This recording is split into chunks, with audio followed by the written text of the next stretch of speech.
tertúlia. Meu boa tarde aí para todos e todas. Hoje é dia 14 de junho de 2012, quinta-feira. O verbete é de número 2326. Ele tem 6 páginas, 41 elogios e 15 máximos. Eu chamo a atenção que a divisão do detalhinho tem 12 máximos. O tema é bioenergotaxonomia. A especialidade é energossomatologia.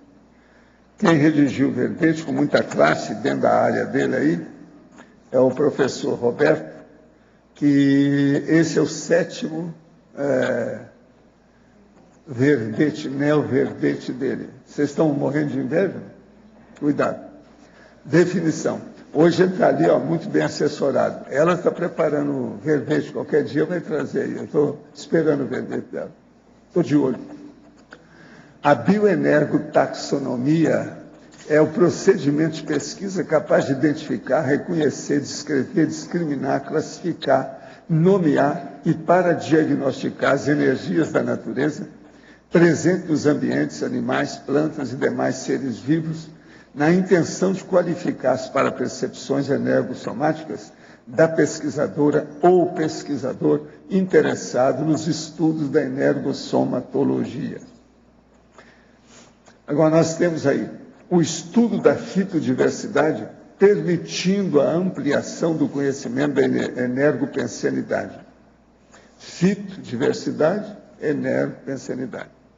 A identificação das plantas doadoras de fitoenergias, fomentando o holopensene interassistencial. O reconhecimento dos animais doadores de zooenergias sadias, compensatórias, em holopensenes humanos doentios. As plantas naturalmente acolhedoras. Os animais positivamente interativos. Os ecossistemas revigorantes.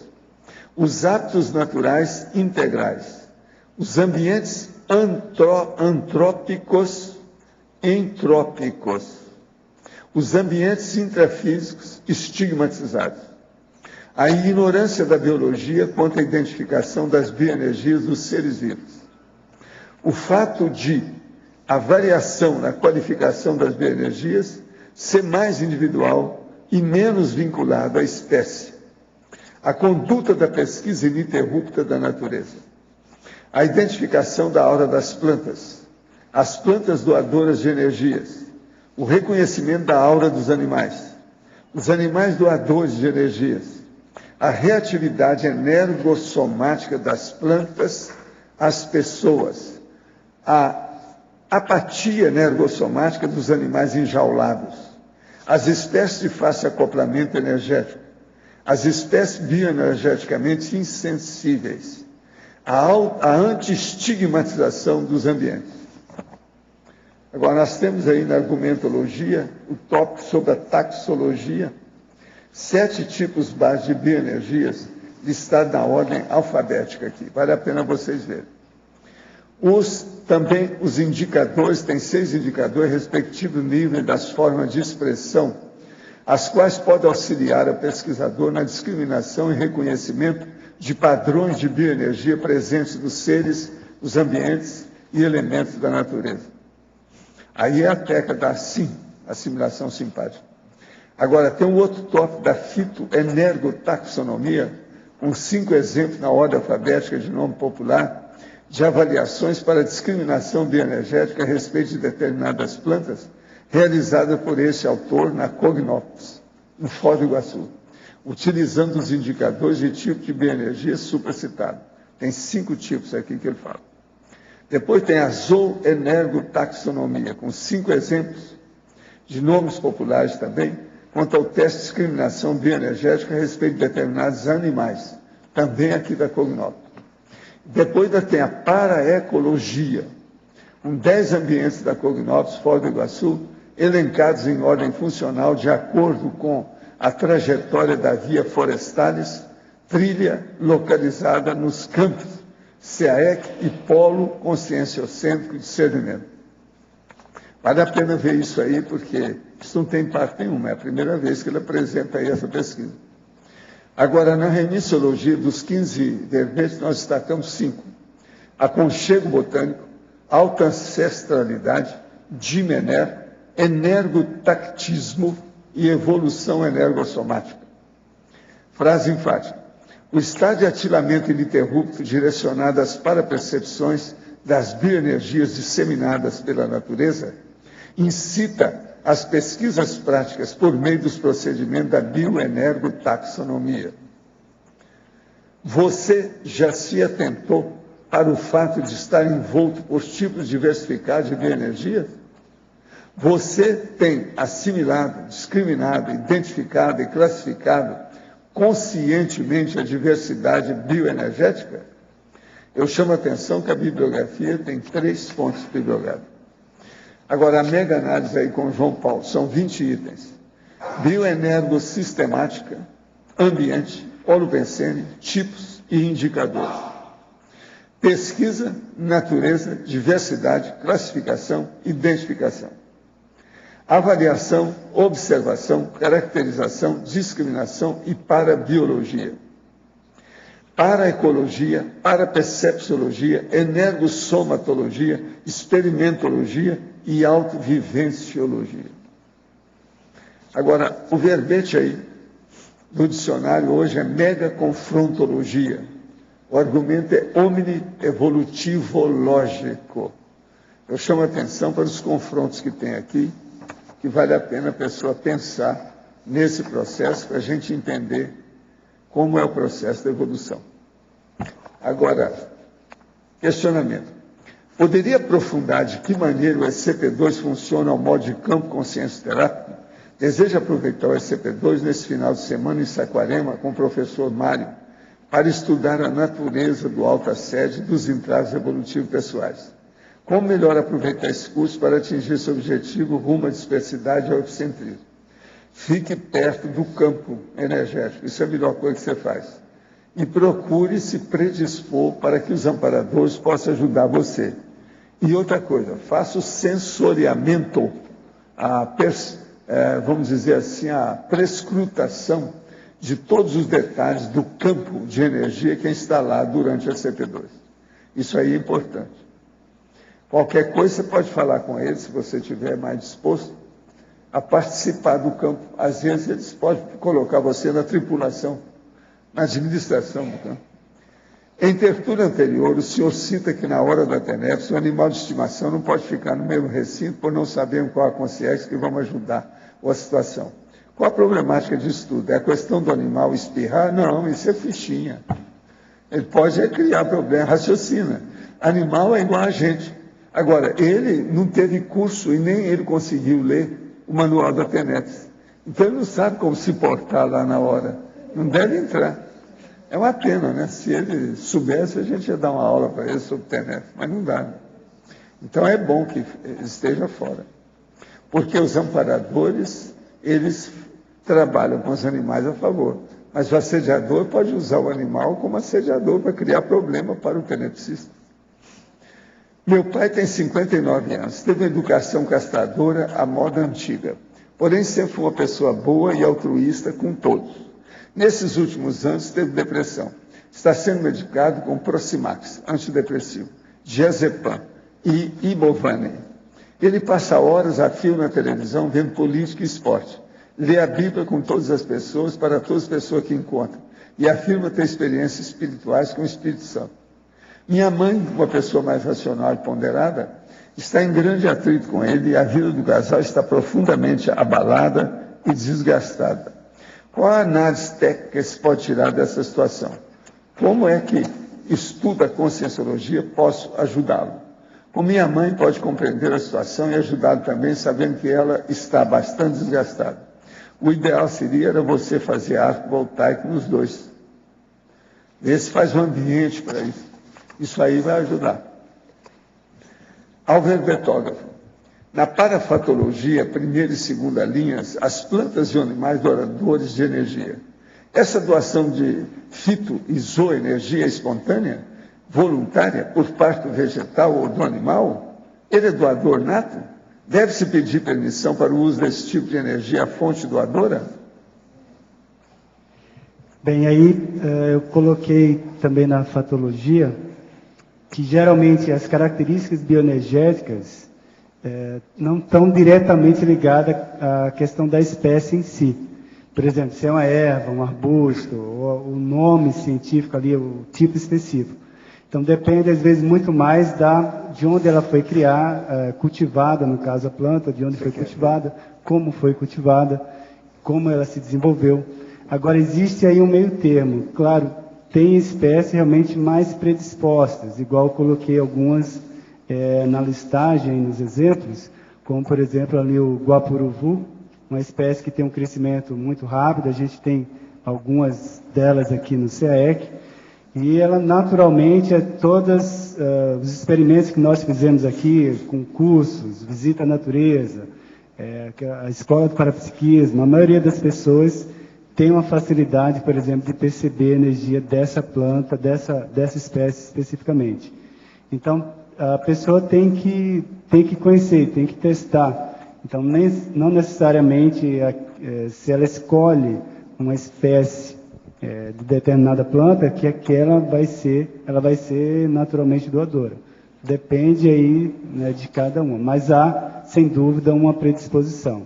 E tem aquelas plantas clássicas, né, que a literatura traz, que já tem sido utilizada em vários rituais, né, como defesa de casa. Então aí tem toda aquela cultura popular em cima das plantas. Então a pessoa tem que testar essas plantas também, que elas realmente, de fato, têm alguma predisposição de reter ou acumular mais o chamado fitoectoplasma, que é o ectoplasma típico das plantas. Então, o caso aí a pessoa tem que testar. Agora, quanto a pedir permissão ou não, a mesma coisa a questão do bom trato. Assim como você tem uma boa educação com as outras pessoas, você não vai chegar na planta e, né, dá energia aí e tal. Então, é o posicionamento. Então, vai da sua aura, como é que é a sua postura, como é que é a sua conduta. Esse negócio também de ficar conversando com planta, ela não vai entender, não. Né? Então, essa telepatia também não. Animal ainda vai captar alguma coisa pelo olhar, pela expressão. Então, algo esboçante de telepatia.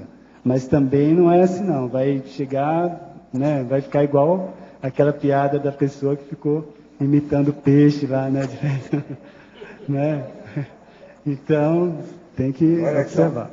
Poderia comentar os dois últimos sinergismos da sinergismologia, página 21, energia Yin e energia Yang? A tendência à energia Yin, a energia mais passiva, mais pacífica, mais calma, a tendência da passividade aí. Isso está mais ligado, que a gente observa, a típica energia das plantas, né? Carregada com a fitoenergia. Enquanto que a energia Yang, a energia mais ativa, dinâmica, até uma certa carga de agressividade, pode ser mais facilmente encontrada nos animais. Essa é a tendência que a gente observa do modo geral, né? Claro que tem animais que vão ter energia mais pacífica e outros mais agressiva, isso vai variar.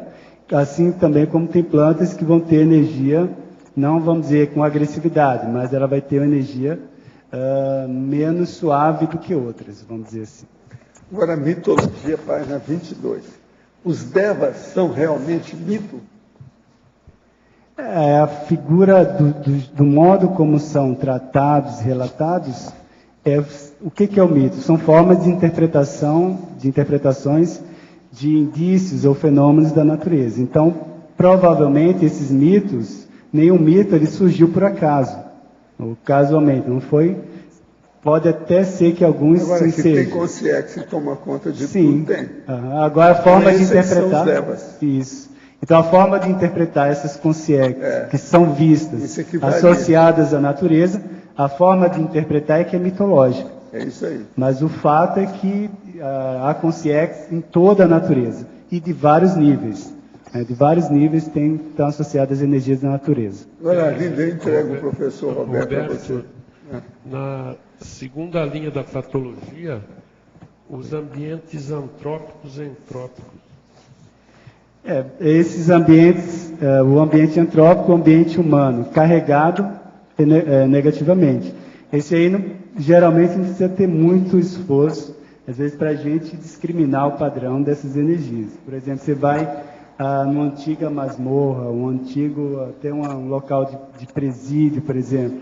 Isso aí, a carga negativa, né, envolta nisso, o holocrenceno, ele é bem característico, né? Então, esses ambientes tipicamente esses ambientes entrópicos são de fácil diagnose, né? De fácil diagnóstico. E na parapatologia, na terceira linha, na página 20, né? As espécies de fácil acoplamento energético. Você podia dar exemplo, por favor? Essas que eu coloquei no próprio verbete, igual eu estava falando, no caso do guapuruvu, a pitanga, então espécies de plantas, animais, por exemplo, em geral, os animais mais pacíficos, então, por exemplo, a questão de alguns mamíferos têm mais sensibilidade, então, mais do que o réptil, por exemplo, você vai fazer acoplamento com o réptil, lá o jabuti, jacaré, você vai perceber, mas o nível de envolvimento não é o mesmo que, por exemplo, o chimpanzé. O que eu tive assim de mais forte de acoplamento com animal, de teste, foi sem dúvida com o chimpanzé. É algo bem bem típico, assim, você não tem dúvida e o nível de acoplamento é profundo e você realmente fica depois muito reflexivo, porque você vê que o animal tem uma sensibilidade maior e tem uma percepção, e aí não consegue entender lá porque ele está enjaulado e você ali fora, ele faz aquela... Você sabe que ele está comparando, ele está com algum processo cognitivo ali, mas né, fica naquela situação, porque ele está em depressão. Né? O animal enjaulado, por exemplo, está em depressão. Agora, o animal em vida livre, o animal silvestre, é mais difícil da gente fazer acoplamento. Tanto é que eu coloquei aí, a gente faz a interpretação pelo comportamento, mas nele na vida livre realmente é mais difícil. Ele no cativeiro ele fica com o comportamento alterado, mas mesmo assim a gente consegue pelo menos discriminar os indicadores básicos, igual eu coloquei, de maior densidade ou menos, né, de uma energia mais agressiva ou não, a gente consegue discriminar aí com uma certa...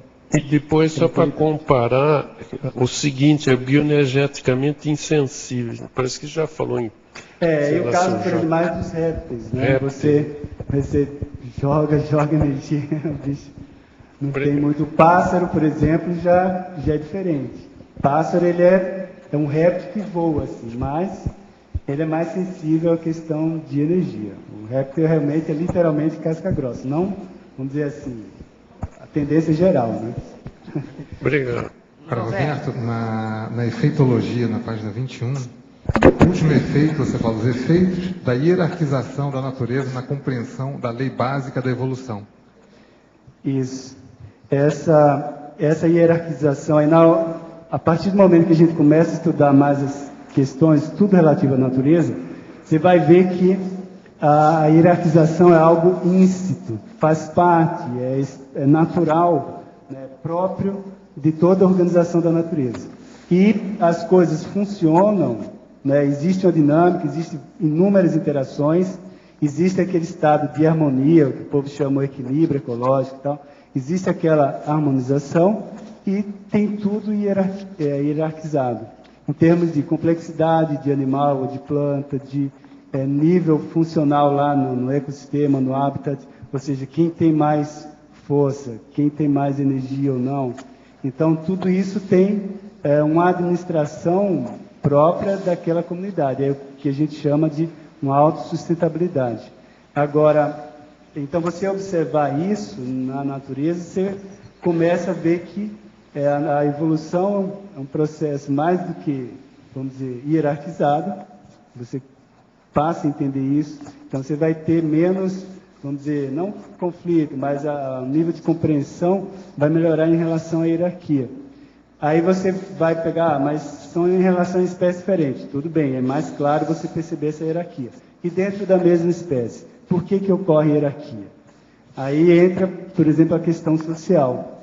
Quando as espécies estão ali na comunidade, no hábito, no ecossistema, existe essa hierarquia e a organização natural. Então a hierarquia ajuda nessa manutenção.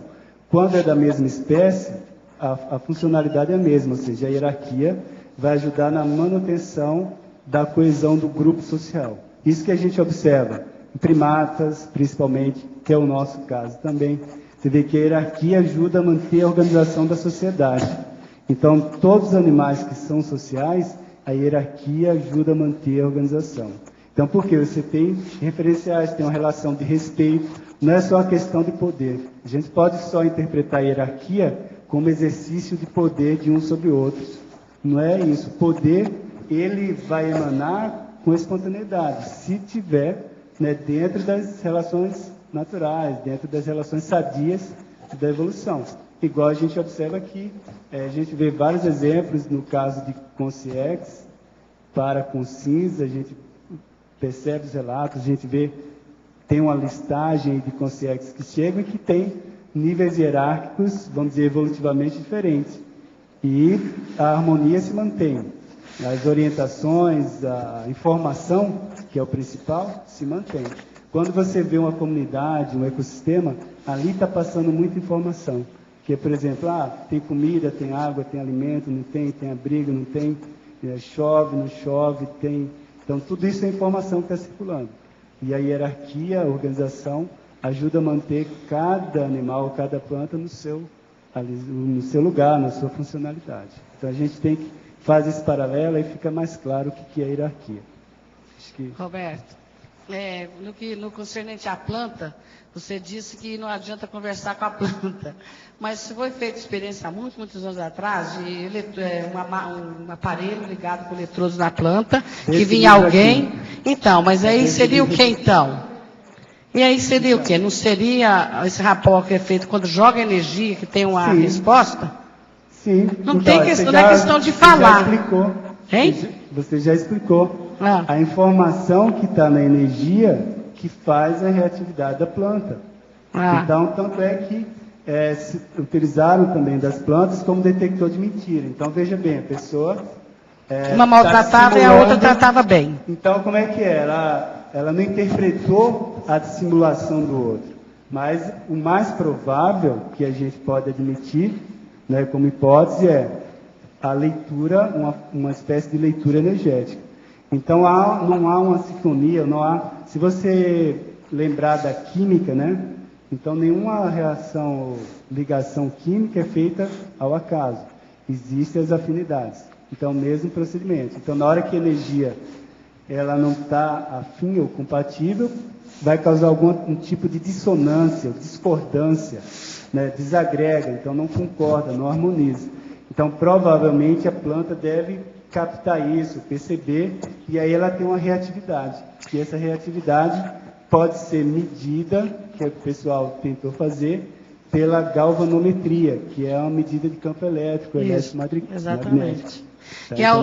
E a outra coisa é quando se fala da planta negativa. Planta venenosa sempre é negativa? Não necessariamente. A maioria das plantas, elas são medicinais porque são tóxicas. Tóxicas, o que é o tóxico? São compostos químicos que elas elaboram para defesa, para uma forma de provocar uma reação de defesa no animal que tenta se alimentar delas. Claro, aí tem níveis de concentração, níveis de locais onde acumula ou não, por exemplo, mais no fruto ou na folha.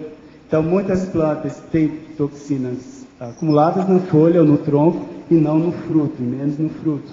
Porque o fruto é importante para dispersar a semente dela. Então, tudo isso vai ter variação. Então, quando fala assim, tóxico, a maioria das plantas tem toxinas porque é o natural delas.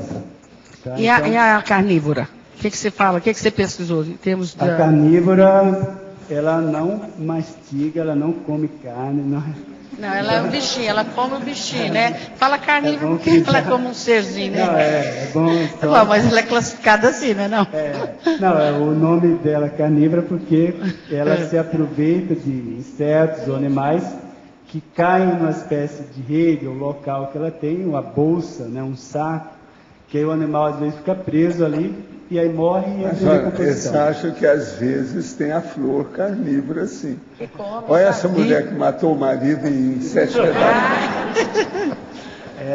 Ela é uma flor. Carnívoro e energívoro. Carnívoro é terrível. E energívoro. Roberto, em parafatologia, na página 21, eu tenho duas dúvidas. A primeira é na segunda linha. As consciências retroalimentando os holopensenes dos ambientes naturais. E a segunda é na quarta linha, que é a compreensão das sincronicidades parapsíquicas envolvendo plantas e animais. Primeiro, são os devas que você falou aí, essas consciências retroalimentando os holopensenes, é que o povo historicamente tem chamado de devas, que são as consciências ligadas a essa harmonia ou a dinâmica dos ecossistemas naturais. Então, agora, há também as consciências que vão retroalimentar negativamente, né? Então, o ambiente carregado, igual eu citei na numerologia lá, as ilhas paradisíacas, né, mais de energias entrópicas.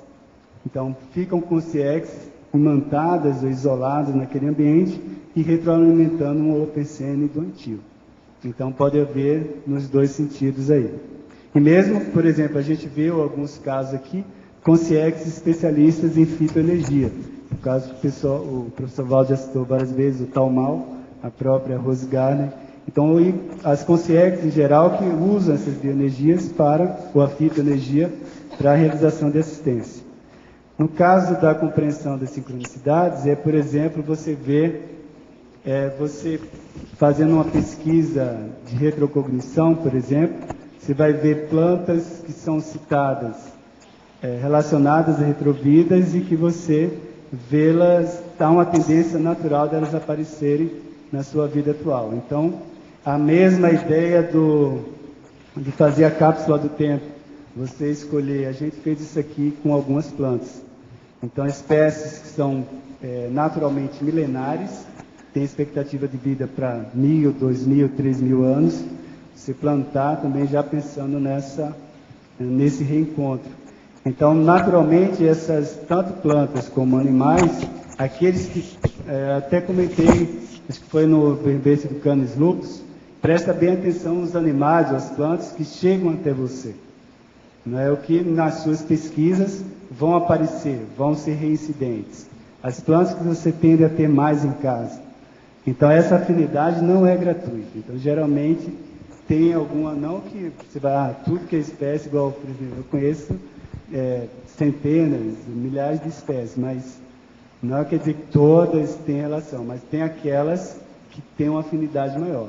E elas tendem a reincidir, a aparecer novamente nos ambientes que eu já pesquisei, que eu já estive e tudo mais, e na própria casa. Obrigada.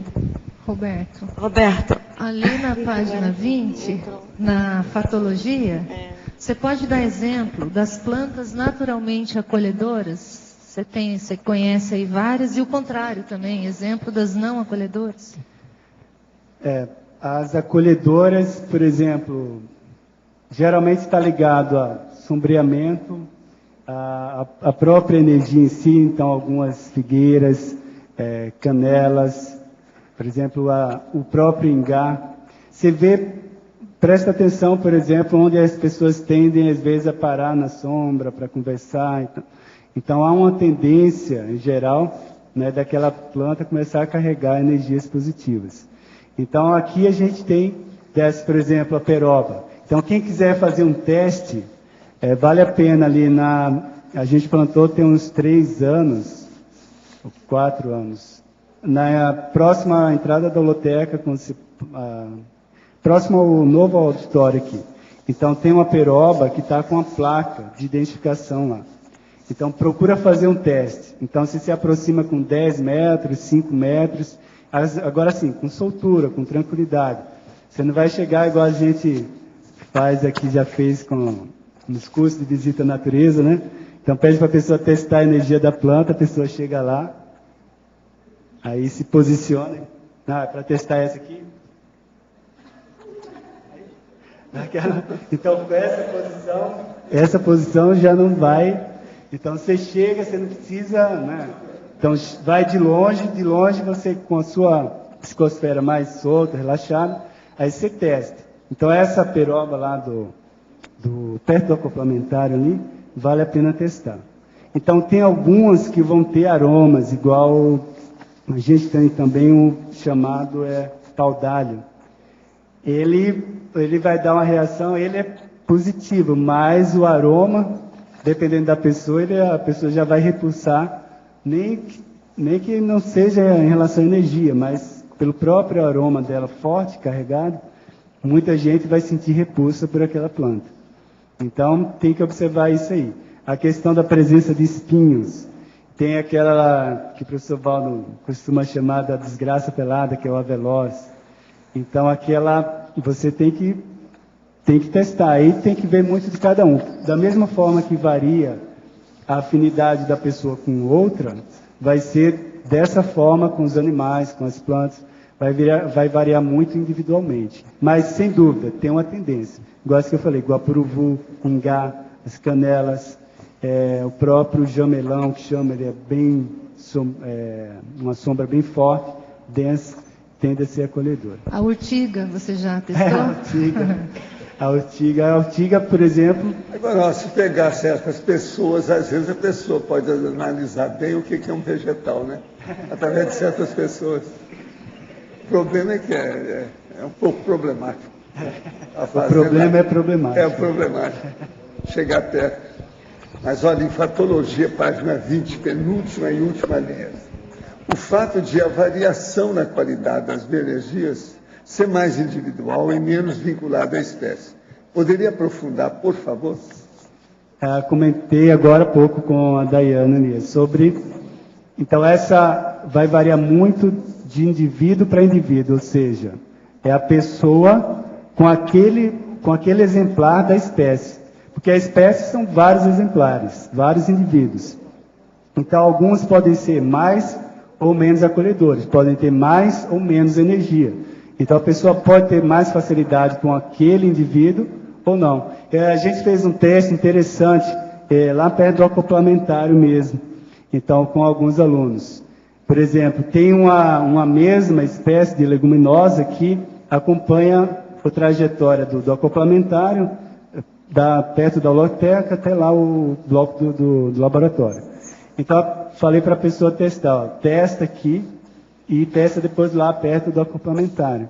Então, a pessoa percebeu nitidamente a diferença do campo de energia de um e outro. E elas estão mais ou menos com a mesma idade, a mesma espécie. Agora eu perguntei, e aí, qual que é a diferença? Por que você... Como é que você explica essa diferença aí? A pessoa observou, analisou e... é por causa do laboratório? Então, o laboratório trabalha com energia diretamente aí. É um campo imantado. Aquela árvore que está próximo do laboratório vai pegar toda a precipitação. Cresceram muito. Então, tem que estar atento a isso. Como é o paracenário da central extrafísica de energia? Haveria parabotânica e muita energia imanente? Como os serenões coordenam essas centrais? Roberto, você quer falar? Faz favor. Aonde? Não, hipoteticamente é deduzível que lá tem a energia botânica, animal e hominal. Vamos falar também. Tem tudo tem isso? Tem tudo. Tem. E tem lugar desse que às vezes tem um ambiente, como se fosse uma estufa grande, extrafisicamente. Eu já vi coisas assim.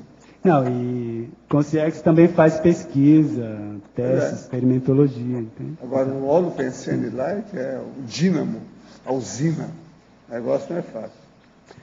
Em relação aos animais enjaulados, que está na parafatologia, página 20, terceira linha.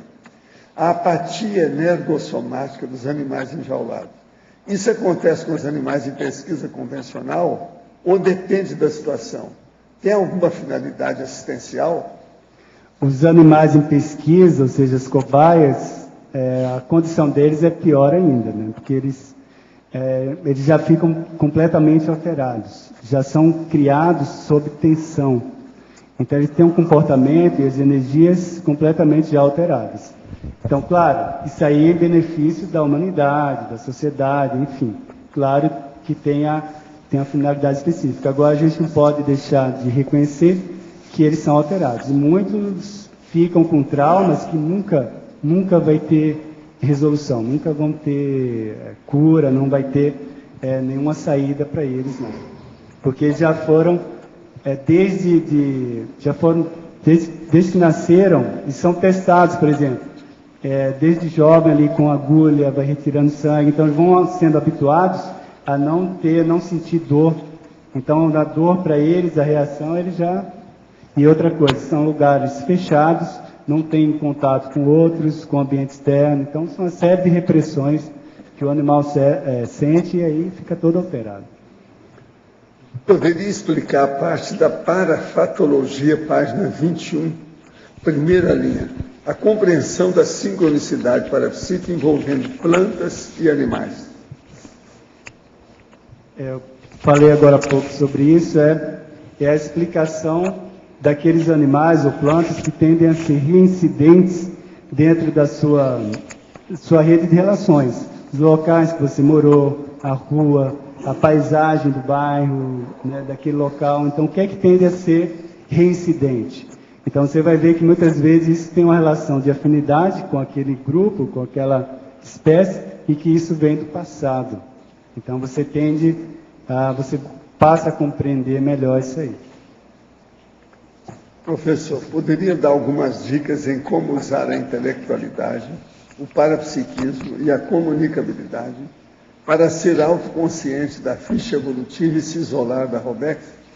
Olha, o melhor que a gente pode falar é você ler a Enciclopédia da Conscienciologia, tudo que diz respeito ao processo da autocognição evolutiva ou da inteligência evolutiva. Isso pode te ajudar. Procura lá, tudo que diz respeito sobre a evoluciologia. Roberto, Rosa, aqui na letra B. Você falou há pouco sobre o acoplamento que você fez com o chimpanzé. De todas as experiências que você fez, você falou que realmente o que foi mais eficaz foi a experiência com o chimpanzé. Você falou que percebeu nesse acoplamento... inclusive a depressão, o estado como ele se encontrava. Essa percepção era só sua? Quando você falou em comparação, você sentiu essa análise cognitiva também do chimpanzé? Isso aí surge a partir da comparação com vários outros animais. Então, por exemplo, na hora que você faz com o jacaré, um exemplo extremo, então você vai, acopla, mas o que você percebe ali? Um estado, por exemplo, eles são super atentos, um estado de alerta em grau máximo, porém, assim, quase que não sai disso. Então você fica um tempo, você passa, e agora você tem que repetir, tem que fazer um acoplamento, faz outro, se a tendência se repete, então é que aí aquilo realmente deve ser a tendência daquele animal. Aí, comparando com esses outros animais, aí o caso do chimpanzé é o que chamou mais atenção, não é só pela energia, mas pela expressão, o olhar. Então, tudo envolvendo a relação ali com o animal, então mostrando que o conflito íntimo daquele animal estava evidente, estava ressaltado. Por causa, provavelmente a minha hipótese é por isso.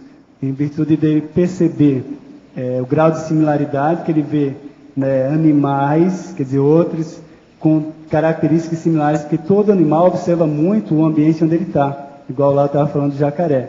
Então, ele tem que perceber isso, senão ele dança, né? É a questão da seleção natural. Ou ele percebe, ele está atento, ou ele vai dançar, na questão natural. Então, no caso do chimpanzé, ele é um dos animais mais complexos que tem, o mais próximo da gente. E ele percebe lá, aquele bicho tem cabeça, tem braços, ele vê a diagnose, ele faz a diagnose nossa e vê que a gente está solto. E ele passa ali o dia preso, enjaulado. Então isso é um conflito enorme. Então é mais uma análise cognitiva do que institucional. Agora, no caso, sim, não, o animal, eu não acho que chimpanzé não é só acho que o chimpanzé seja muito diferente de muita gente que eu conheço. Sim. Então, é só examinar a gente, você está examinando o chimpanzé. Sim. Tem muitos aí que são até piores que o chimpanzé. Professor Valdo, aqui no verbete do dicionário, o senhor coloca na premissa, a transmigraciologia e associa a transmigração como sendo uma sentença de prisão perpétua. Mais ou menos isso, né?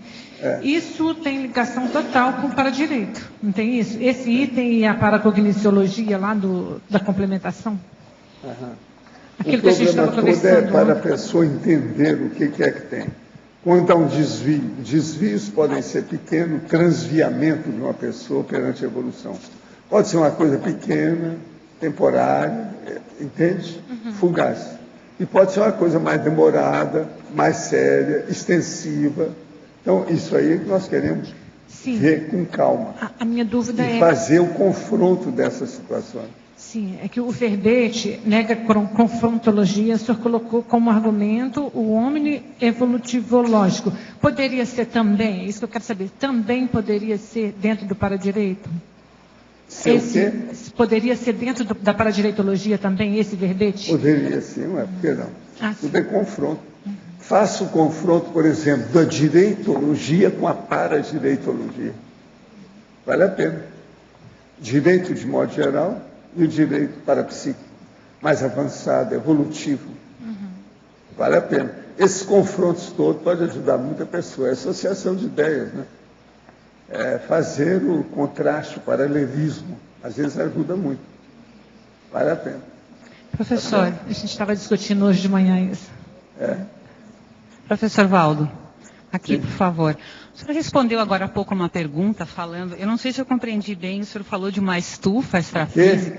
Eu não sei se eu compreendi bem numa resposta que o senhor deu agora há pouco, aonde o senhor falou de uma estufa na central, ou eu compreendi? O senhor poderia explicar um pouquinho melhor? É uma para-estufa que existe no ambiente para fixar o processo dos animais, de energia, essa coisa toda. Às vezes, por exemplo, a energia que pega um animal, e você sabe, uma energia consciencial ou uma energia animal ou vegetal, seja com zooenergia, fitoenergia ou do homem, isso não tem nada a ver com dimensão. Vê se me entende. Não tem nada a ver com tempo, nem espaço. Então não há dimensão para isso. É igual, por exemplo, a sua consciência. Sua consciência não tem nada a ver com dimensão. Isso tudo existe porque nós somos ignorantes. A hora que a pessoa começa a ter noção dessas coisas, ela transcende a dimensionalidade, as dimensões. Então, a energia é a mesma coisa. Então, o que eles fazem? Uma pessoa, por exemplo, lá, que tem mais sensibilidade com energia vegetal, eles fazem uma estufa com aquele tipo de energia e canalizam para a pessoa para melhorá-la. Só aquele processo daquela doação à distância já ajuda muito. Então, por exemplo, as energias que vêm, às vezes são diferentes. Eu já estive trabalhando com um gato que estava muito doente. Então, eu comecei a concentrar tudo, fiz um ambiente, encapsulei o gato, uma opção de coisa. Lá pelas tantas, eu notei que estava entrando energia de fora. É aquele negócio da compensação que vem de fora, um reforço. Eu olhei que era um processo zoológico. Eu senti direitinho alguma diferença na energia. O gatinho melhorou. Logo em seguida. Agora, aquilo eu vi que era de central. Então, central, mas específica. A modulação, entende? Zoológica. O nível era aquele. Então, existe esse nível. Vegetal, zoológico, hominal. Isso é um fato. Como é que o senhor identificou, neste caso, a diferença... A gente tem uma sensibilidade, você nota que o negócio é diferente. Não é a mesma coisa. Por exemplo, eu noto o seguinte, perante uma árvore, a árvore tem assim, energia que ela parece ser mais, como a gente poderia falar, mais gasoso. É como se fosse um gás, como a realidade tivesse mais espaçada, tivesse mais buraco no meio dela. Entende? Parece que está solto. Eu noto isso direitinho. Onde a gente nota muito isso é quando eu faço assimilação com as amoreiras. Agora, por exemplo, isso tudo tem uma vida muito séria. Existe aquela árvore lá, que é uma graviola selvagem, aquela lá do lado direito, de quem chega lá em casa. Anteontem, o próprio Dário estava lá, às voltas com o negócio. Chegou, nós estamos já chegando no fim do outono, vai chegar o inverno. Então, o que é que se passa? Da noite para o dia, a árvore soltou as folhas dela. Ficou um cobertor de folha, mas uma loucura. Dá para carregar quase um caminhão ali. Praticamente mais da metade das folhas da árvore caíram da noite para o dia. O Hilário chegou lá e está conversando com ele. Como é que é? Você vai dar um jeito disso? Sumiu o jardim, só tinha folha. Então você veja, isso tudo tem uma reação muito séria perante a natureza e a fisiologia disso. Certo. Como é que influi o processo da natureza em cima da planta? Isso é impressionante. Agora, nós já ficamos livres um pouco disso, mas ainda tem muita influência. Quando eu comecei a ter hipertensão, eu cheguei à conclusão que a atmosfera, a pressão atmosférica, tinha influência com isso. Fui falar com meus colegas e começaram a rir de mim. Hoje já tem uma escola que admite, fizeram pesquisa, chegaram à conclusão que tem mesmo. Agora, então, é muito importante quem tem pressão arterial ter o Fargon, ter um aquecedor, ter o ar-condicionado. São 3 tipos de aparelho que vale a pena ter. E ter os aparelhos que mostram cronômetro de tudo quanto é jeito, desumidificador, para ver as temperaturas dentro do ambiente que a pessoa está. Sim. Isso influi na temperatura. Na temperatura e no processo da hipertensão. Por exemplo, esse semestre agora aí, faz alguns meses, quando começou e deu o primeiro sinal que estava esfriando o tempo aqui, eu comecei a ver que estava alterado, minhas mãos e meus pés. Uhum. Fui olhar, falei assim, minha pressão aumentou. Fui olhar, aumentou. Então, o que eu fiz? Coloquei luva e coloquei 2 meias no pé. Algumas horas depois não tinha mais nada.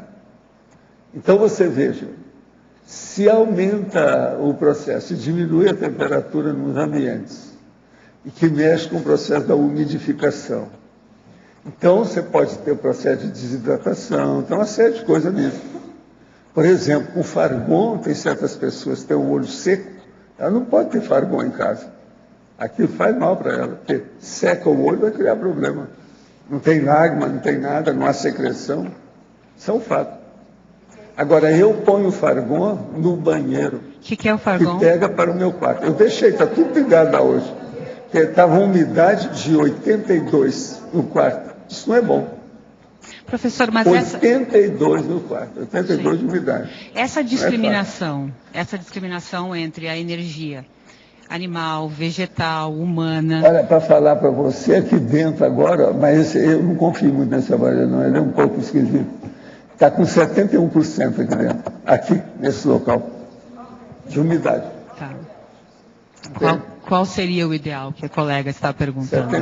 O ideal mesmo, no duro, assim, é 60%. 60%. Está mais ou menos 60%. Não, o ideal é 60%. Para mim, aqui em Foz, a minha conclusão que eu cheguei é o seguinte: 20 graus Celsius de temperatura e 60% de umidade. Tá. Isso é o ideal. Só para mim compreender, então, no caso da gatinha, professor Valdo, o senhor identificou que a energia era de característica animal. Então, essa discriminação, essa sutileza do vegetal, do animal, do humano, o senhor identifica isso de imediato. Isso é só com o tempo que você vai poder ver. As sensações são incríveis. Eu identifico a sensação de determinadas consciências, eu sei que é diferente da outra. Sim. Mas no caso antes de notar que a pessoa está aí, eu senti a energia dela. O negócio é sério. Uhum. Agora, eu tenho muita sensibilidade nessas coisas para o meu gasto. E eu tenho muita experiência disso, é mais de meio século trabalhando com isso, nesse corpo. Mas, por exemplo, eu era melhor. Quando eu tinha, por exemplo, mais a osmia, hoje eu não tenho tanto. Porque aí eu juntava tudo. Meu consultório eu juntava tudo para saber o processo da pessoa real. Agora, até hoje eu junto tudo quanto é processo de terapia que eu posso, eu coloco junto. Eu não tenho nenhum problema com isso. Eu admito tudo em primeiro lugar. Se é para ajudar os outros, você tem que fazer esforço dobrado para entender como é que é. Agora, o que eu vejo é o seguinte: vamos trabalhar com as energias que elas são mais sérias do que a gente pensa. Olha, esse ano mesmo, já falei aqui umas 3 vezes, vou falar a 4ª. Você, quando recebe a energia, você tem que saber de onde ela vem. É de um amparador? É de um assediador? É de um satélite assediador? É de alguém, por exemplo, da sua TENEPS, lá um amparador da TENEPS? É de um serenão? É da Central Extrafísica de Energia? Isso tudo está aí para você pesquisar para todo mundo. Os tenepsistas deviam começar a entender isso. Agora, ó, as energias, com o tempo, elas se caracterizam e elas manifestam através da sinalética. Então, por exemplo, tem sinalética que eu vejo que é fulano. Por exemplo, se a monja chega perto de mim, eu sei na hora. Não adianta querer esconder, porque eu já sei por causa do processo da sinalética em mim, do jeito que dá. Agora, o que é interessante é o seguinte, essas sinaléticas, elas podem ser agradáveis e desagradáveis, confortáveis e desconfortáveis. Entendeu? Estudo a pessoa tem que fazer a discriminação com o tempo. Isso ajuda muito. Agora aqui, sobre o DAC, por que algumas consciências, até com perfil de intermissivistas, não conseguem realizar o mega confronto teático? É porque falta principalmente as autorreflexões de 5 horas. Fala com essas pessoas para fazer que o negócio melhora. Autorreflexão ajuda muito para a pessoa pensar o que falta nela. Outra aqui, do DAC, Baratosferologia. O senhor escreveu sobre os pesadelos recorrentes da fase da adultidade, indicar a baratosfera como sendo a paraprocedência. E quando esse fato acontece com as crianças, é a indicação da mesma procedência? Sim. Quase sempre tem algum problema sério, precisa de ver o nível. Agora, às vezes, uma criança ou uma pessoa adulta, ela pode estar tendo alguma coisa da outra consciência que vem da baratosfera. Isso tudo tem que saber fazer discriminação. Mas agora, se o negócio é recorrente, insiste muito com a pessoa, tipo terror noturno, pode estar certo que tem baratosfera no meio. Ou é algo normal do ciclo do sono nessa fase da vida? Como diferenciar? Não, aí varia, cada caso tem que ver. Agora, tem que lembrar o seguinte, terror noturno ou um pesadelo que seja recorrente, mais ou menos igual, aquilo diz respeito à paragenética. Sendo paragenética, pode ter a baratosfera total aí atrás do problema, porque vem de trás. Agora, para o verbetólogo. Existe algum fundo de verdade nas crenças orientais de que o alho e a cebola interferem no chakra básico, ativando o mesmo de modo a perturbar a mente, fazendo o pensamento girar predominantemente em torno de questões sexuais? Besteira isso. Nada nada. Besteira enorme. Tem nada a ver com isso. Agora, por isso que é que eu falo, os negócios da Índia são de morte. Roberto. Em cada coisa.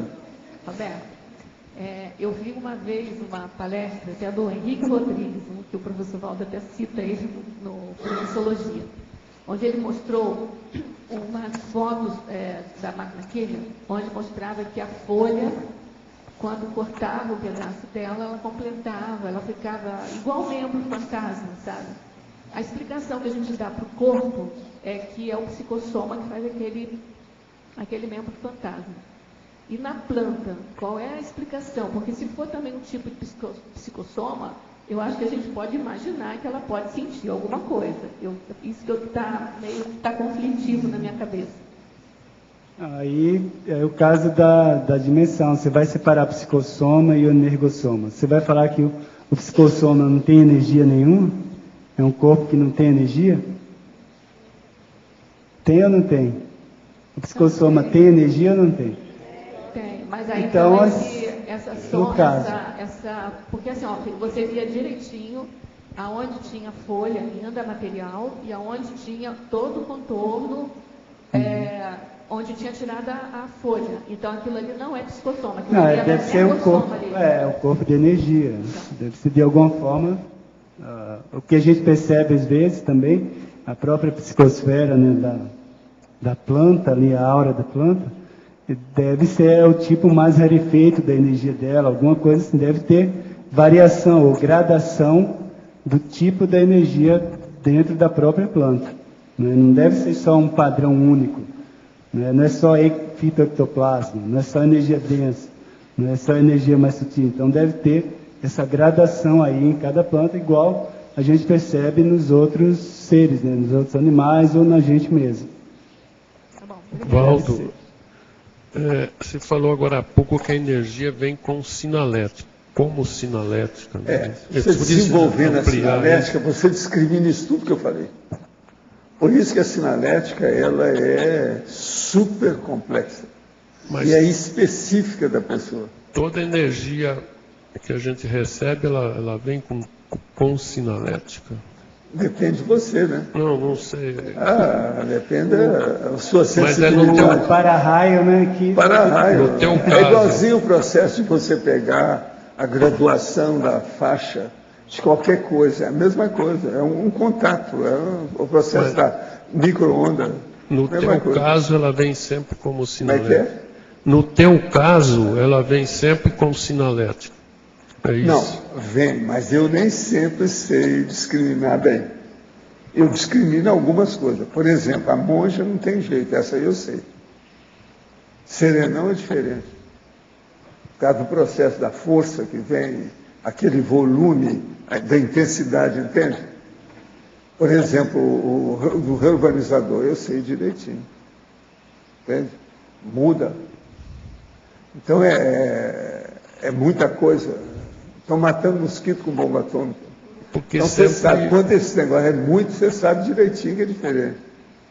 Quase sempre que vem com o CIEX aí, você já identifica... Sei, mas às vezes eu identifico que eu não sei quem é. Não. Eu sei, tem uma energia, mas não sei quem é. Às vezes também eu não pude localizar, identificar, mesmo com clarividência, qualquer coisa. Tem de tudo. Isso depende da hora, a situação, quem é, como. Agora, tem uns que, com o passar do tempo, você vai acostumando, você convive com eles, você acaba sabendo como é que é. Entende? Por exemplo, um que eu sei de tudo, o tempo todo, é o numerador, isso aí é fácil. Mas isso é como se ele fosse um irmão gêmeo meu. Nós estamos ligados o tempo todo. É igual aquele estudo lá dos irmãos Costos, que um tinha dor de barriga lá, o outro sentia, no outro continente. É a mesma coisa. Eu conheço isso, a gente sente. É igual o chifópano. Esses que vêm sempre, você identifica. Se eu conviver mais com as pessoas, seja humana ou não, eu pego. Com o passar do tempo. Mas tem que conviver um pouco mais. Agora, se você está vivendo sempre junto com a pessoa, fica mais fácil. Entende? De localizar, identificar. Agora, gente, sinalética é uma coisa que a maioria aqui ainda não desenvolveu bem. Isso é seríssimo. A pessoa divide olhar todas as sensações que ela tem, mas uma coisinha que você já anotar, para ela entender como é que ela é. Agora, a sinalética, ela se torna mais complexa pelo seguinte: quanto mais mexe com a profundidade do nível da inter-relação, mais vai mexer com o processo de paracérebro. A hora que mexe com o paracérebro, vai mexer com o cérebro, com a cabeça toda, os chakras encefálicos. Isso aí complica tudo, porque é o mais complicado aí. Entende? Se, por exemplo, a gente tivesse só a sinalética do hálux, do dedão do pé, seria mais fácil. Ou da mão, mas não é. O problema é aqui, é a central. É a central de energia da cabeça.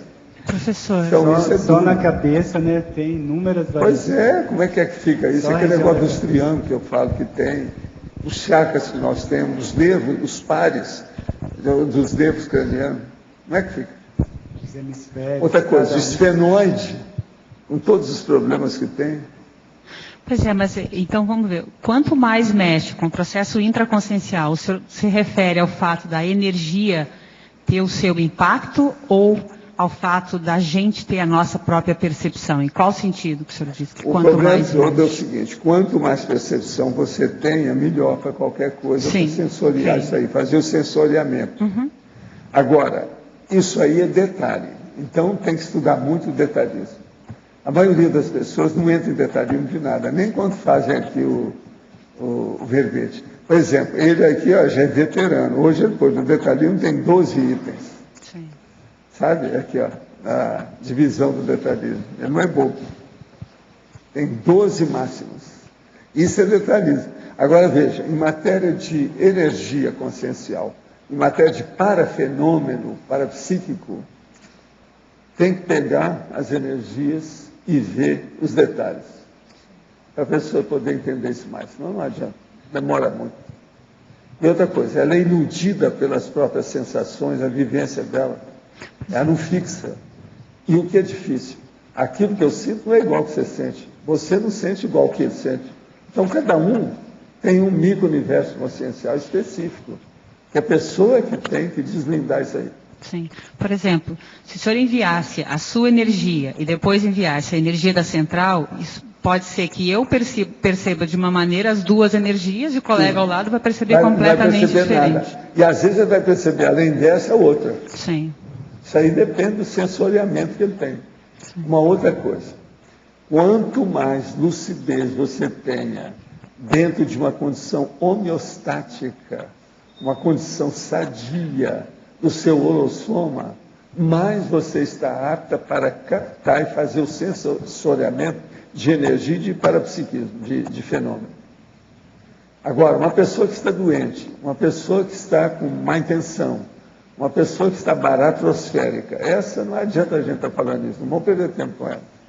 Ela não está preparada, é bobagem. Não se pode insistir se a pessoa está assim. Não é por aí que ela vai aprender. Okay. O problema nosso é ficar mais ou menos homeostático, equilibrado, sadio. Entendeu? Um problema, vamos dizer, de imperturbabilidade. Um percentual disso se de ter. Se a pessoa tem, ela vai ter sensoriamentos, ou seja, sensações, sensibilidades, ela vai ter vivências íntimas que são confiáveis.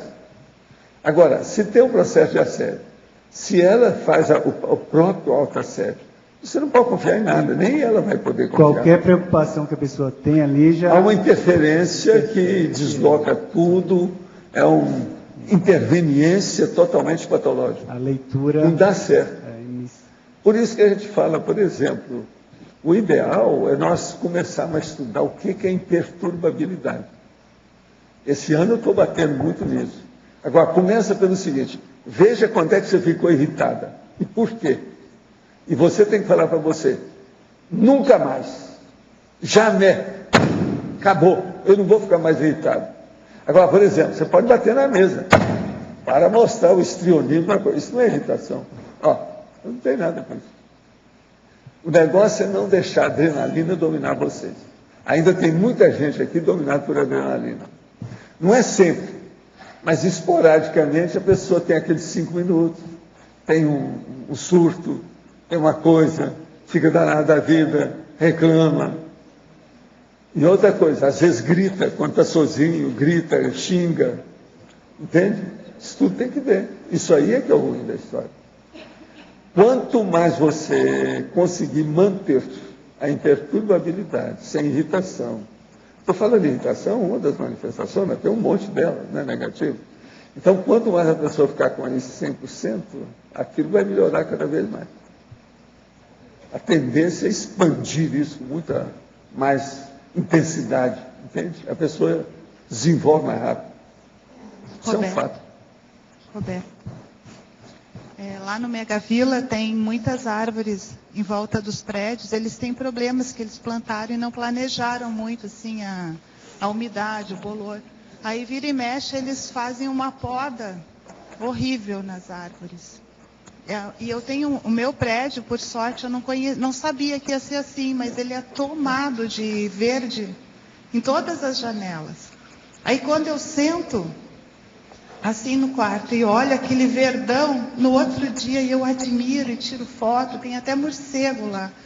Aí eles vão e fazem uma poda horrível no outro dia. Parece que toda vez que eu admiro, tiro foto, olho, quando eu vejo a poda, e eu sofro com aquele barulho da máquina, eu preciso sair de casa por causa disso. Assimilar a esponjinha, né? Vai dar então, aí. Barulho de máquina de cortar não dá para mim, eu fico assediada em casa. Então, É uma coisa difícil isso. É a que o megavila... As marcas aqui de fora mais sérias não são essas, não. Essa aí é coisa toda. Mas, professor Valdo, a no braba megavila... mesmo é aquela que eles usam para acertar os terrenos.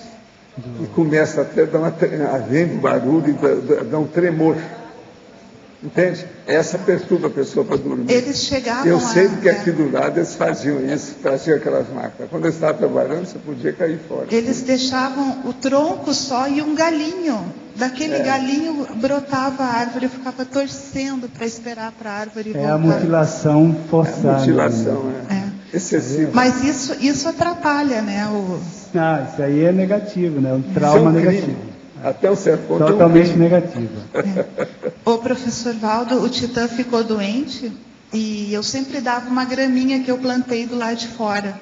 Daí, quando ele ficou doente, eu tive ideia de trazer a caixinha de graminha dentro de casa. Ele foi deitar em cima da caixinha de graminha. Ficou lá. O senhor falou, né, que os gatos têm essa sensibilidade. Eles criam os ambientes deles. Isso aí tudo é um fato. Agora, o problema nosso, a gente tem que entender muito a gente para poder entender os bichos. E se nós entendermos bastante os bichos, nós vamos entender mais a gente. Tudo é irmão, tudo é primo, tudo é parente. Agora, o problema é saber mexer com essa primaiada toda. Tirar proveito dessa... O laboratório natural, ele é ricamente diversificado, né? Então, a gente tem aqui também os campi das instituições, são ambientes em que você pode aproveitar, o pessoal pode tirar mais proveito dessa situação. Porque mesmo que a gente tem vários pássaros, além da diversidade de plantas, então é outra coisa, é um ambiente que está seguro, né? Então você pode caminhar, você pode fazer seus experimentos com a relativa tranquilidade. Então é só você não carregar suas preocupações e explorar aquele ambiente. Agora, o que eu vejo é o seguinte, uma pessoa humana, ela pode ajudar o vegetal e o vegetal pode ajudá-la também. A mesma coisa, uma pessoa humana pode ajudar o animal doméstico. E o animal doméstico pode até curá-la, ajudá-la a melhorar. Tudo é um processo de interação. Se há a boa intenção dentro do processo, com discernimento, para entender como é que são esses primos, a gente sai bem. O abertismo para pesquisa, né? Então a pessoa tem que estar atenta, né? Igual você não vai chegar no ar tendencioso, aquele ar... Agora, gente, uma coisa que eu acho, Roberto, seria o ideal para todo mundo, é todo mundo colocar na cabeça, desde que virou, por exemplo, ele se tornou um inversor existencial. Então ele vai colocar na cabeça que ele é um pesquisador para o resto da vida. Esse é o todo ideal. mundo devia ser pesquisador. E sem exceção, não interessa qual a profissão, não interessa o sexo, a idade, não interessa a formação cultural da pessoa, todo mundo deve ser, entendeu, pesquisador. Quanto mais pesquisar, mais você está caminhando para a serenologia, você está entendendo o que tem na Terra. Para a gente ficar livre disso aqui, tem que entender tudo. Então, o que tem que estar esperando? E um especialismo tendendo ao generalismo, né? E outra coisa, fazendo aquilo que eu falei, jamais permitir que o especialismo absorva e monopolize a sua visão panorâmica da cosmofisiologia. Isso é o generalismo, o atacadismo. Isso não pode. Se a pessoa ficar presa nisso, acabou. Ali ela vive interiorota, ela vive a priorota. Não consegue fazer... É um idiotismo, não consegue fazer isso aí. Não dá certo. Agora, a tendência do especialista é ficar assim, você sabe. É a bitola. E é muita gente que eu conheço desse jeito. E outra coisa, eles gostam. Às vezes falam, não, essa aí não é a minha especialidade, não dou opinião. Não, e a natureza humana do comodismo, né? É muito mais cômodo ser o típico especialista. Até porque eles tornam a sumidade... E às vezes também dá mais ibope, porque cuida dele, melhora a autobiografia dele. É muito mais cômodo. É uma bobagem isso aí, eu acho. Está grande. Bobagem da grande. Está grande. Professor, você anteriormente, aqui no ar, você anteriormente falou da questão dos pesadelos recorrentes, da relação dos pesadelos recorrentes com a paragenética. Você pode aprofundar mais isso, por favor? O caso é o seguinte, tudo aquilo que a pessoa traz aqui e que começa a manifestar com ela intensamente durante um tempo prolongado, você está entendendo? Mostra que aquilo é paragenético e não é da genética. Isso é a primeira manifestação óbvia, evidente e racional. Então, por exemplo, se a pessoa tem um processo na família que não tem ninguém, só ela que tem aquele tipo de doença, só ela que afeta aquilo, e já faz muitos anos que ela está com aquilo, pode estar certo, é paragenético. Isso é batatófilo, como eu falo. Não tem saída. Isso é fator que mostra uma evidência insofismada. A maioria dos casos. Agora, é só mostrar o caso que a gente vê. Agora, na questão, por exemplo, de onirismo, uma pessoa que tem pesadelo recorrente, sempre do mesmo jeito. Isso começou, por exemplo, quando era teenager, quando era criança, e o negócio veio até a idade adulta, aí tem algum processo do passado muito sério. Por quê? Quase sempre esse onirismo mostra uma retrocognição frustra. Ela não acabou de deslindar, ela não se pronunciou totalmente, ela não apareceu do jeito que devia de ser. A pessoa está lembrando pelas metades. Entendeu? Está lembrando em parte. Ela lembra daquilo fragmentado. Isso é um fato. Na questão de onirismo, não tem jeito de fugir. Entende? Agora, ó, é muita gente que tem isso. Muito mais sério que a gente pensa. Então, se nós formos estudar o processo vamos dizer, da extrafisicalidade na vida de qualquer pessoa, você sempre fica sabendo alguma coisa, seja quem for. Se eu começar, por exemplo, a indagar de uma pessoa certas coisas, você acaba sabendo o que foi, qual a procedência dela, o que ela fez, o que é que ela precisa fazer. Isso não é tão difícil. A pessoa tem que se inteirar do processo, saber como é que é. E saber fazer essa pergunta também que dói, em cima do lance. O Buzilis, em cima do nó górdio. Sabe, o olho do furacão. Traquejo da pesquisa, né? Aí é a parasemiologia que eu chamo. A pessoa tem que ter contato com isso. Tem que ter alguma tarimba. O nome que eles gostam de falar é tarimba. Traquejo, tarimba. Experiência, vivência. Eu gosto de chamar veteranismo. É o veterano. Outra coisa é o profissionalismo. Não, a pessoa é um profissional da evolução. O que eu quero transformar vocês todos é fazer de vocês, que são amadores, profissionais evolutivos. Isso é que é o trabalho de toda a conscienciologia. Transformar todos os amadores em profissionais da evolução. Essa análise, ela é possível também a identificação do grupo de assistência da consciência? Ela vai vendo tudo, porque ali os afins se atraem. Se você conhece uma pessoa, o jeitão dela, você sabe todo mundo com quem ela tem. Ela atrai aquele povo igual a ela. Tudo é daquele nível. Pensa só, você vai arranjar um amparador de função. Ele é você, é igual a você. A diferença é que ele trabalha a partir do psicossoma, e você do corpo humano. Essa é que é a diferença. Então, por aí você já sabe o que acontece. Quais são os outros que aparecem aí? Por exemplo, eu sou um cara determinado. É lógico que o enumerador, que é o meu amparador de muitos anos, ele é determinado, talvez até pior que eu. Agora, o que quer que se faça? É tudo então certinho. Aquilo é um relógio, é uma máquina, é um mecanismo. Nós não temos erros. Entende como é que é? Então, por exemplo, o que a gente pode fazer com uma coisa dessa? Primeiro, você deve começar a estudar a telepatia. Através de quem? Do amparador.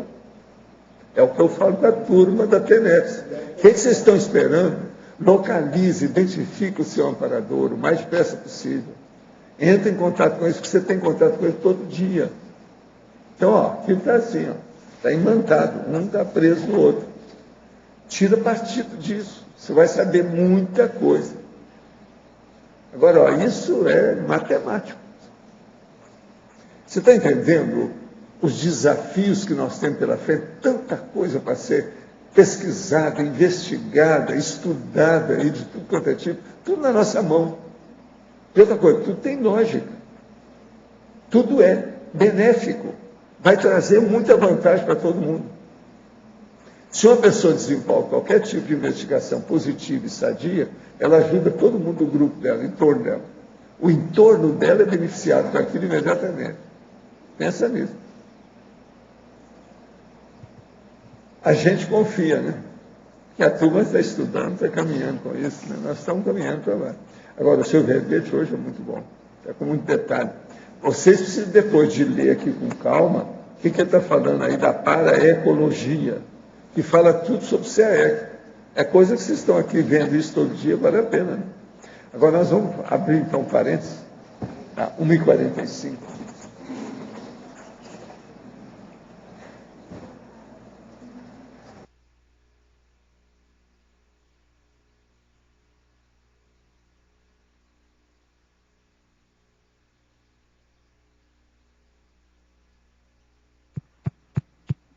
Pessoal, lembrar de desligar os celulares, por favor, e não teclar durante o experimento. Obrigado.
Então, como é que você sentiu aí?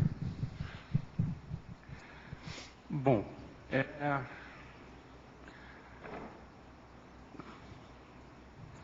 como se eu tivesse tomado um banho nas cataratas do Iguaçu. Eles usaram muita ectoplasmia aqui agora, nesse campo. Muita ectoplasmia, você sentiu? Mexeram muito. Inclusive com a ectoplasmia, que eles atenderam uma pessoa com processo neurológico. Foi neuroectoplasmia, que mexeu na minha cabeça. Eu senti. Mexeu na sua? Também? Pois é. É a neuroectoplasma, é o neuroectoplasma. Bem forte. Agora, a euforia lá pela se tiver cuidado, você dorme. Você vai embora, a gente coincide. Se te segurar. Entende? No fim estava assim. Você está sentindo bem? Agora? Estou bem mais pacificado e eu tinha um certo nível de ansiedade, assim. Ainda estou assimilando. Serenou, né? Serenou. Agora você, como é que você sentiu? Como é que foi lá? Eu senti uma onda foi? Bem geladinha, bem gelada. E no primeiro instante eu senti o meu cardio. Eu estou fazendo consciencioterapia essa semana, então eu senti que várias coisas mexeram comigo. Assim, favoreceu muitas coisas aqui no meu processo íntimo consciencial. E tive uma movimentação, vibração ocular muito grande. Primeiro então cardio, depois foi acalmando. E um movimento de cabeça bem levezinho, que eu sentia quando eu fazia TENEPS. Então tá bom. Agora você, como é que foi? O que eu senti é um envolvimento, mas bem tênue, uma coisa muito agradável, de uma energia nas minhas costas, sabe? Uma coisa muito agradável. E o tempo todo eu senti que eles mexiam. Fazia assim, sabe, no meu cérebro, não sei o que é. Mexiam aqui, mexiam. E quanto você conversou com ela? Então tá bom. E no final que deu a sensação de sair um pouco de ectoplasma aqui. Essa sensação. Nós mexemos com ectoplasma para valer aqui no campo. Todo mundo aí entrou nessa. Agora, teve o neuroectoplasma, que isso aí não é sempre que eles fazem. É especial. Eu sei porque mexeu na minha cabeça. Se deixasse, eu ia embora. Tchau para vocês. Vamos embora. Entende? Quando é assim, geralmente é o sistema nervoso central que eles mexeram. Não é só o neurológico, o periférico, não. É o central. Entende? Mas bem positivo. Bem alto nível. Agora, eu estava atendendo alguém sério aí. Eu não sei onde é que é. Fora daqui. É longe. Eu acho que também não tem nada que ver com nós quatro aqui, não. É assistência mesmo. Isso mostra que vocês estão muito bem. Que você também está muito bem, porque senão não está precisando dando energia para os outros. É porque você está boa. Tá certo? Eu que nunca ganhei rifa, nunca ganhei bingo, eu troco os bingos e rifas. Dessa vez hoje você ganhou. Agora, eu vou te confessar uma coisa. Eu vi que você estava saindo e entrando assim para procurar uma cadeira, na hora que você ia sentar. Eu falei assim, ele que vai ser alguém? Ele vai ser hoje, vai entrar na... Alguma coisa está marcada com você. Isso raramente acontece comigo. Eu sabia que era você. Aí eu falei assim, não, eu vou chamar de gigante. Por isso que ele chegou para o gigante aí, cheio de vida. Entende? Que bom. Porque a gente, querendo ou não, você vê que ele se destaca no meio dos outros, por causa do tamanho. E ele não tem muito excesso, não. Ele ia embora. Na verdade, então é isso. Na verdade, eu volto para São Paulo, que é minha base hoje, e eu estava programado para sair no meio da tertúlia. E aí, em torno de 15 para as 2, quando eu soube que hoje era o dia da Mega Euforim, eu comentei com a Rita, eu vou ficar. Aí eu liguei justamente para avisar o motorista de táxi que eu me atrasaria. Agora, pode ser que essa pessoa que foi atendida tenha ligação com ele. Há muita convergência, está na cara, mas eu não sei quem. Precisa de ver. Entende? Meu sogro esteve no hospital essa semana com uma possibilidade de outro AVC. Ele já teve vários. Foi? Que é a cabeça, que eles atenderam, é cabeça, é neurológico. Neurológico. Mas o que tem seu sogro que ver com ele? Conhece ele? Não, não conhece. Não conhece, não?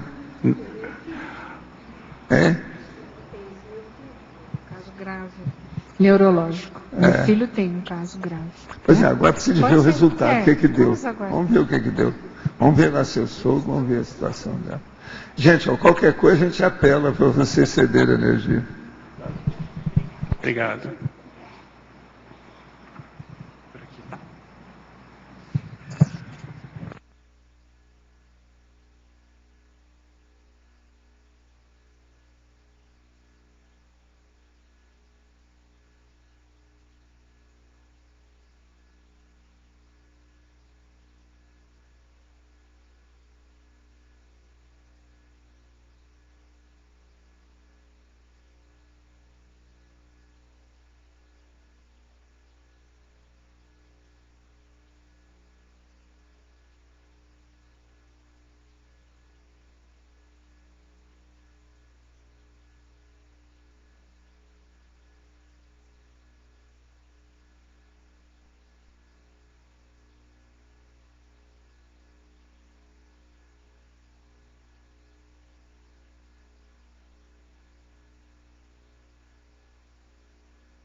foi aí? Como é que você sentiu? Está desconhecido. Está forte o campo, não está? Forte. Muita ectoplasmia. Ninguém pode reclamar. O campo fortíssimo hoje. Muita ectoplasmia, muito frio, né? Esfriou o ambiente. A mesma coisa do outro campo. Teve muita ectoplasmia, mas agora é outras coisas que você estava fazendo. E não é conosco aqui, não. Quer dizer que vocês estão muito bem de vida. A gente pode apertar vocês. É verdade. Eu senti que trabalharam no começo na minha cabeça, foi bem intenso. Aí muita esterilização de energia também para fora. Pensei um pouco na minha família. Mas algo assim, com muitas consciências me veio essa percepção. E não foi por eu acaso, também tentei né? ver o que é que eu estava fazendo, mas me bloquearam na hora, encapsulado. Eu senti direitinho que estava fechado, então fiquei quieto. O insight que veio assim, que foi muitas consciências, né? Até meus amigos aqui eu chamei. O Marcelo tem todo um motivo aí, questão do Anicim. Ele foi meu primeiro professor de CP1. Aqui de Portugal. Então, professor Valdo, o Felipe, eu brinco com ele que ele é meu irmão, né? Porque ele é Piccolo e eu sou Piccoli. Né? E tem todo o processo da jornada que ele tem a ver. Ele trouxe a questão do desenho do folder, né? Tem a ver com EM. Eu falei, só pode ser você. Hoje? Então é isso. Agora, veja, que presente que ela recebeu. Agora, não sei, valeu a pena o seu presente? Valeu? Então tá. Muito. Mas e você, Pico, como é que foi? Foi muito positivo, muita doação de energia e realmente muito bom mesmo. Todo o processo aí. Você sentiu o campo direitinho e tal? Você precisa de aperfeiçoar essas coisas, né? Para enfrentar o povo, né? É o jeito. Agora você, Marcelo. Olha, foi muito intenso. Eu senti a pulsação do campo. Teve uma hora que eu fiquei envolto aqui, parecia que estava numa massa. E eu ia pulsando para cá e sentia a energia sendo levada. Mais para o final, eu senti uma densificação nessa mão. Como se tivesse uma rajada, assim, de quase que densa mesmo, de materializada aqui. E muita ativação do frontochakra e uma satisfação íntima muito grande. Assim, um bem-estar, uma expansão aqui. Que se deixasse, ficava aqui quietinho, dentro disso, só pulsando. Muito positivo. Não, eles trabalharam com muita taquirritmia. Você veja bem, nós fizemos 2 campos, com a conversa toda da turma, 20 minutos. Em cima do lance. Hoje está tudo cronometrado. É uma máquina isso aqui. Impressionante. Quer dizer que vocês são doadores das máquinas. Tá certo? Aí. Qualquer coisa apelar para vocês. Muitas graças.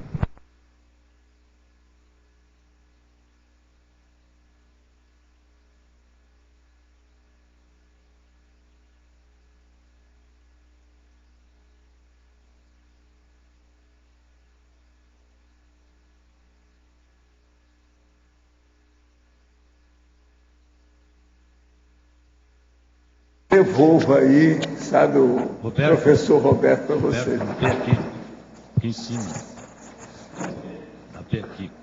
O negócio é o seguinte, na 24, me chamou a atenção o item 3 da zooenergotaxonomia. A palavra guacho, que para nós guacho é aquele tirado sem leite ou fora do ninho. E eu consultei o dicionário aqui, o guacho tem outros nomes de passarinho aqui, não sei se tem João Congo, tem Japuaçu, Japu Verde. Sim. Não com essa denominação aí de técnica. Então eu queria explicasse melhor esse guacho. Nome vulgar é assim, eu posso dar outro nome aqui que você quiser para o bicho. A gente cria nome vulgar a hora que quiser, e esse aí pega ou não. Agora, esse daí é um dos que tem mais de variação. O outro nome que tem é guache, com E no final. Mas o guacho, aqui na região, o pessoal fala mais guacho. Mas, assim, no geral, o nome vulgar não é nada confiável. Então, o povo cria, distorce. Se você pegar qualquer livro de taxonomia, você vai ver que tem variações, às vezes sinonímias, similares, mais de 5. Então é mais regional o passarinho? Esse é regional. Não, esse é regional. Esse aqui ele ocorre mais aqui. Então, e o nome mais conhecido nessa região é guaxô, com O no final. Aí outras regiões, por exemplo, eu acho que mais no centro-oeste, é Guaxê, com E no final. Certo. Então aí... Agora, o guaxinim é o mesmo também, não é? O guaxinim é mamífero, outro animal. Parece com coati. Pois é, também existe. Então, esse é o problema do vernáculo, né? É o regionalismo. Por isso que o problema é ver se o nome científico está correto ou não. Por isso que foi batizado pelo Linneiro. Eu não sei... Agora, guache é um processo de pintura, né? Isso é outra coisa. Mas eu acho que a pintura é com CH. Val, o Rousseau ele tem aparecido aí sempre, né? Às vezes. E teve um dia aí que, acho que foi anteontem, que ele te deu um abraço, mas o que houve? Desculpa a pergunta, assim. Como é que é? Ele te deu um abraço anteontem. Sim, foi. Mas em função do quê? Que ele estava Todas fora? as coisas que nós estamos falando, que ele está agora se sentindo bem. Quer dizer, deve ter entrado em muita a mega euforização. Pois é. Ele veio então e mostrou a situação. Esse é amigão de muito tempo. Agora, você sabe, tem umas amizades que às vezes, né, você discorda da pessoa. É admiração, discordância. Nós agora estamos mais na, admiração do que na discordância. Diminuiu a discordância e aumentou a admiração. Agora ele publicou sobre botânica também, né? Foi. Está na área. Escreveu um livro. Agora, eu conheço bem as coisas dele do passado, né? Ele é muito mais forte do que isso. Ele não é fácil. É processo mental somático, intelectual, coisa séria. Então, Valdo, desde a época lá da cooperativa, ele aparece aí. Mas ele... Não, eu não sei bem daquele meu povo do passado, que eu estou falando bem do passado, da remota, o que ele é, porque ele é desse povo, mas eu não sei quem. Fala mais do Egito ou da Grécia? Do Egito, né? Eu não sei. Ele sabe? Hein? Ele sabe? Alguma coisa ele sabe, sim. Mas é que eles não falam isso para não me perturbar, não criar problema. Quando precisa, eles abrem fogo, mas eu sei que tem alguma coisa nesse sentido. Agora, ele é muito assim com o Zé, o processo dele, conhece muitas coisas do Zé. Vocês trabalharam muito na intervenção, na última intervenção? Não, ele estava dentro de uma situação que eu estava dando conta dele, mostrando por que não era o ideal. Ele estava politicamente, ele estava um pouco, vamos dizer, defasado. Ele estava muito preso com os processos da França. Sabe que a França é o negócio da francofilia. O povo fica apaixonado com isso. É um problema. Porque era a cidade das luzes, Paris, o século das luzes, tudo a França. Aquilo lá subiu na cabeça deles. Então, antes da Revolução Francesa, vocês eram mais chegados, e depois teve isso, ele se afastou um pouco? Não, nós sempre fomos chegados. Agora, você sabe, às vezes uma pessoa... Eu, por exemplo, às vezes eu sou amigo de uma pessoa, ela começou a andar com outra lá, que tem muito tóxico, eu não chego lá. A gente se deixa. Então você fica mais na discordância do que na admiração. Agora, atualmente, nós dois acabou. A discordância praticamente, que era um problema provocado por ele, desapareceu. Ele agora já viu o alcance das coisas todas e reconheceu. Agora, isso só tem 200 anos, tá? Agora eu digo para você, o que são 200 anos perante a consciência? Também tem isso. A relatividade disso é um fato para a gente estudar, né? Mas o negócio tem mais de 200 anos. Nós começamos, que eu falei com ele, as coisas que já havia ali um desvio, foi no século XVII. Alguns travam, outros deslancham. E outra coisa, ele era bobo nessa história, porque muita coisa ele expôs, aqui ficou claro, tinha problema de família, então isso aí criou problema para ele. É um fato isso aí. Agora, ele parece que superou tudo. Agora, como ele já era muito assim conhecido, tá entendendo? Ele, extrafisicamente, ele tem uma identidade extra. Tem identidade extra, intermissiva. Ele tem já de muito tempo. Não. O senhor é vocês conhecem.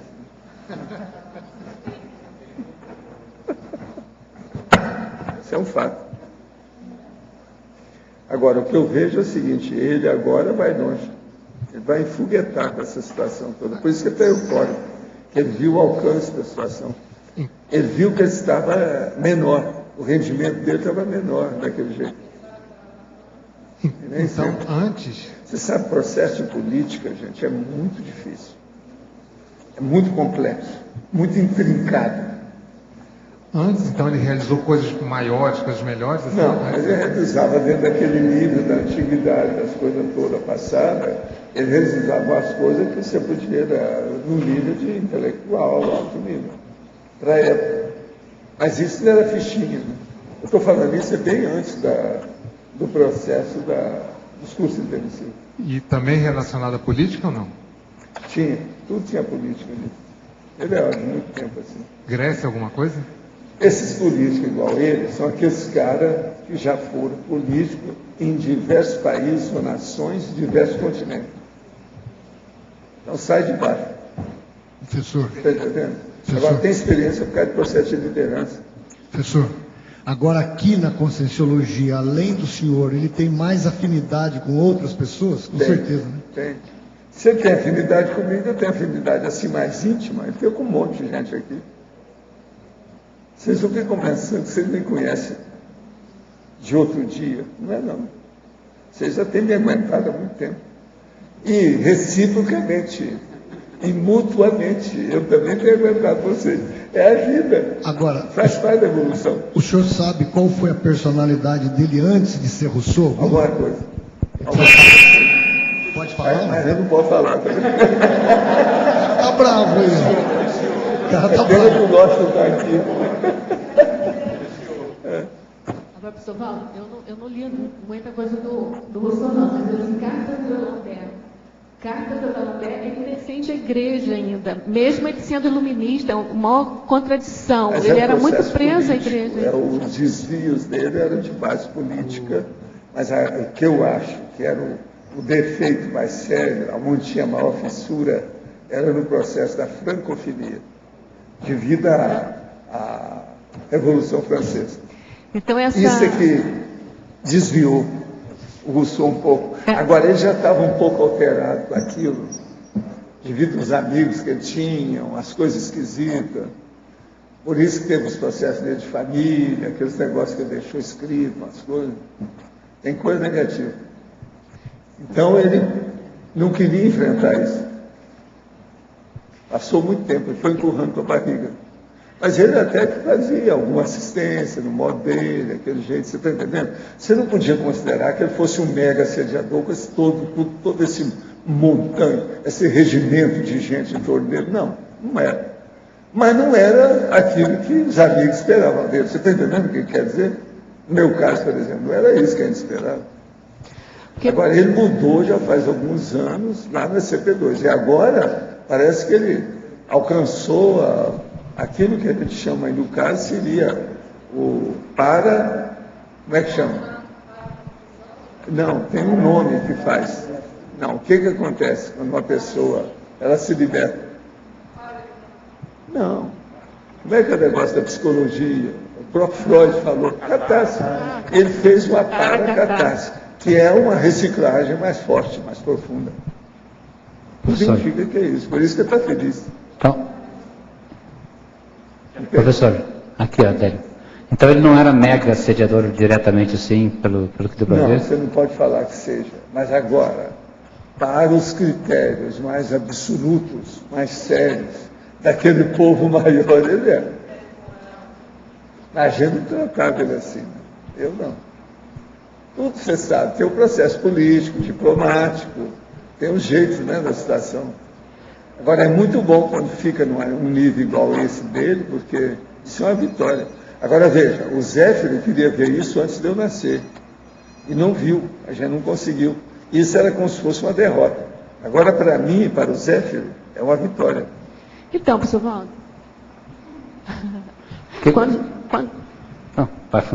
Quando o senhor fala que ele tem identidade extra, que ele trabalhou, essa carta da D'Alembert que eu vi, ele era emocional, a argumentação dele toda emocional, toda... Sei, mas agora, então a gente também tem esperança. Mas examina bem.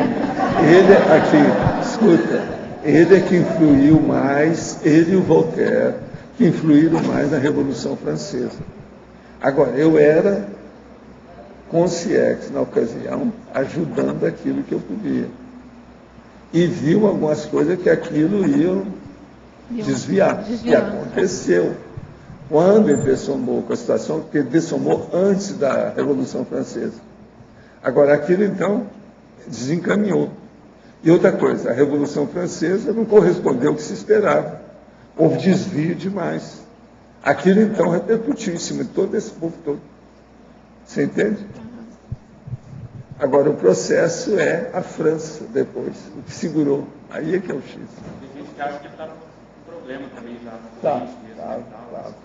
Mas isso aí a gente está desconto, porque a hora que passa para lá, a pessoa recupera.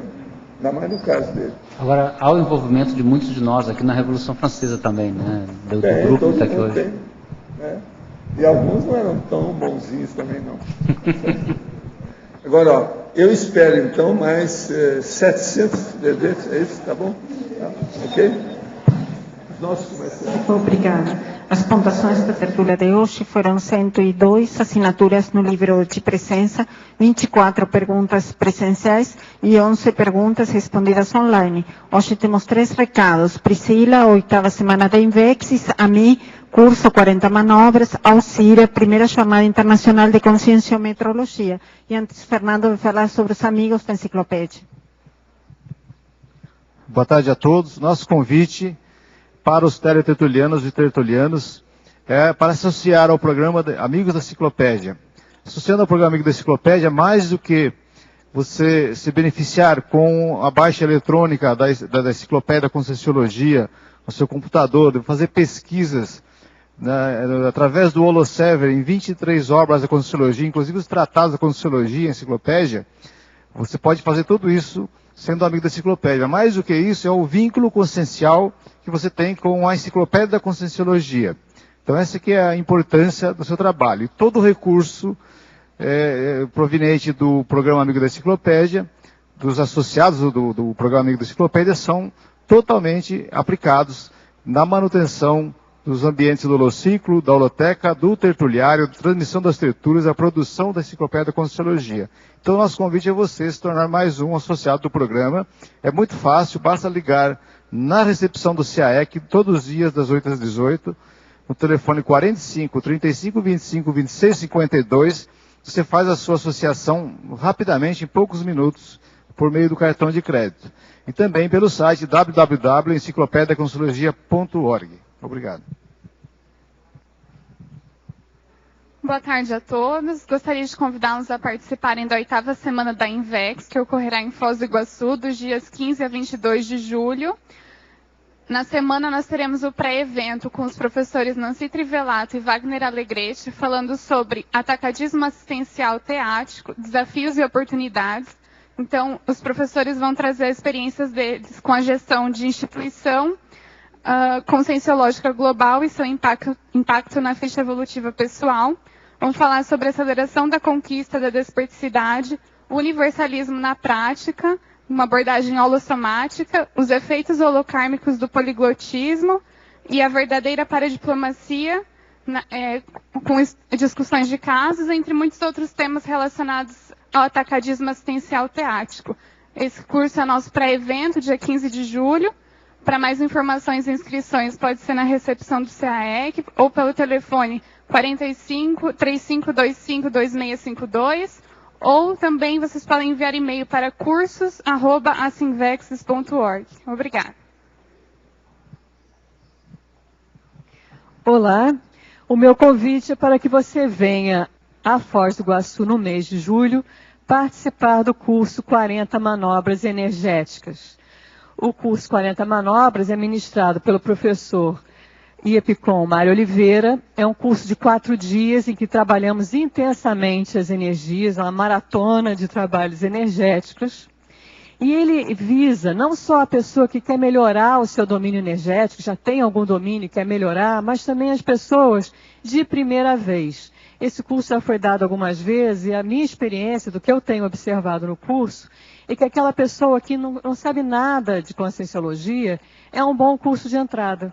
Às vezes a pessoa tem curiosidade, mas não tem muita paciência para um curso muito teórico. Mas na hora que ela começa a trabalhar as energias, ela recupera aqueles cons do passado. Aquilo anima e aí sim ela vai procurar mais conteúdo teórico. Outro grupo que eu acho que lucra muito são as pessoas que nem sabem que são ectoplastas. São aquelas pessoas que está tudo caindo à volta delas, tudo se quebrando e ela nem sabe direito como lidar.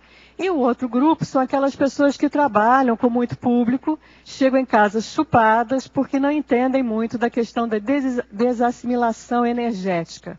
Então, para todos vocês, o convite para participar do curso, ele ocorre em 2 datas no mês de julho, 9 a 12 e 23 a 26. Esse é um curso da CIP em parceria com o CAEC, as inscrições são feitas na recepção do CAEC e o telefone é 45 35 25 26 52. Obrigada e até lá. Olá, pessoal. Gostaria de convidá-los a participar da primeira Jornada Internacional de Conscienciometrologia, que vai acontecer nos dias 6, 7 e 8 de julho aqui em Foz do Iguaçu. Na segunda mesa de debate, chamada Paratecnologia Conscienciométrica, o professor Alexandre Carlone estará apresentando a técnica do paragenograma pré-ressomático, ferramenta de interassistência rumo ao complexes. Teremos também pré-eventos e pró-eventos da jornada, com o curso Consciem Cobaia Voluntária do Conscienciograma. Agende-se e venha participar conosco da jornada e dos cursos Consciem Cobaia. Obrigada. O verbete da manhã é repercussão do medo, especialidade para patologia. Autor Schilderley Colares. Obrigada e boa tarde a todos.